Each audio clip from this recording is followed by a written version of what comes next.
Hello friends, आज मैं आपके लिए बहुत ही इंटरेस्टिंग टॉपिक लेकर आई हूँ एंड दैट इज़ इम्यूनाइजेशन।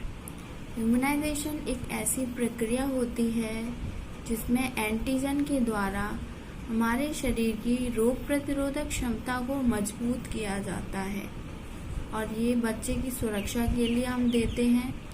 बच्चे को बीमारी से बचाने के लिए इम्यूनाइजेशन दिया जाता है और बच्चों में मृत्यु दर और बीमारी की दर को कम करने के लिए इम्यूनाइजेशन प्रोवाइड कराते हैं। 1985 में यूनिवर्सल इम्यूनाइजेशन प्रोग्राम स्टार्ट किया गया था। आइए इम्यूनाइजेशन शेड्यूल के बारे में पढ़ते हैं। यहाँ पर बेनिफिशियरी मतलब कि किसको फ़ायदा हो रहा है, तो इन्फेंट को फ़ायदा हो रहा है। कब देते हैं? एट बर्थ, जन्म के समय पर देते हैं। कौन कौन सी देते हैं? BCG, OPV and hepatitis B. BCG का फुल फॉर्म है बैसिलस कैलामिटी ग्यूरीन।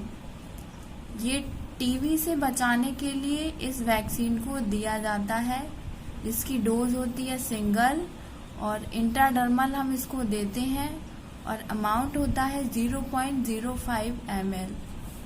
OPV मतलब ओरल पोलियो वैक्सीन, 0 डोज दी जाती है इसकी, ओरल में देते हैं हम, 2 ड्रॉप अमाउंट होता है इसका। एंड हेपेटाइटिस बी, इसकी भी 0 डोज दी जाती है और इंट्रामस्कुलर रूट के द्वारा हम इसको देते हैं और 0.5 ml अमाउंट होता है। अगली 6 वीक में दी जाती है। BCG अगर जन्म के समय पर नहीं दी गई है तो हम 6 वीक पर इस वैक्सीन को दे सकते हैं, जिसका डोज होता है सिंगल, इंट्राडर्मली देते हैं और 0.1 ml के अमाउंट में दे सकते हैं। And OPV oral polio vaccine का फर्स्ट डोज दिया जाता है, ओरल रूट के द्वारा, 2 ड्रॉप अमाउंट होता है। हेपेटाइटिस बी फर्स्ट डोज होती है जिसकी IM रूट होता है और अमाउंट होता है सेम वही 0.5 ml। और DPT जिसकी फुल फॉर्म होती है डिप्थीरिया पर्टूसिस एंड टिटनेस, जो कि डिप्थीरिया पर्टूसिस और टिटनेस से बचाने के लिए इस वैक्सीन को दिया जाता है, जिसकी डोज होती है फर्स्ट, रूट होता है IM और अमाउंट होता है 0.5 ml।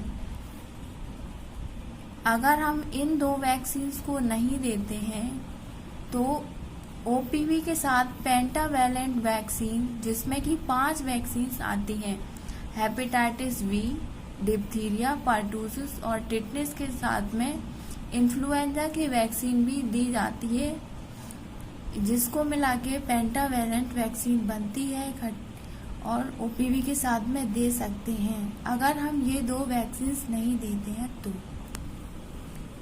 नेक्स्ट है 10 वीक पर देते हैं और OPV की सेकेंड डोज होती है, ओरल रूट होता है और 2 ड्रॉप देते हैं।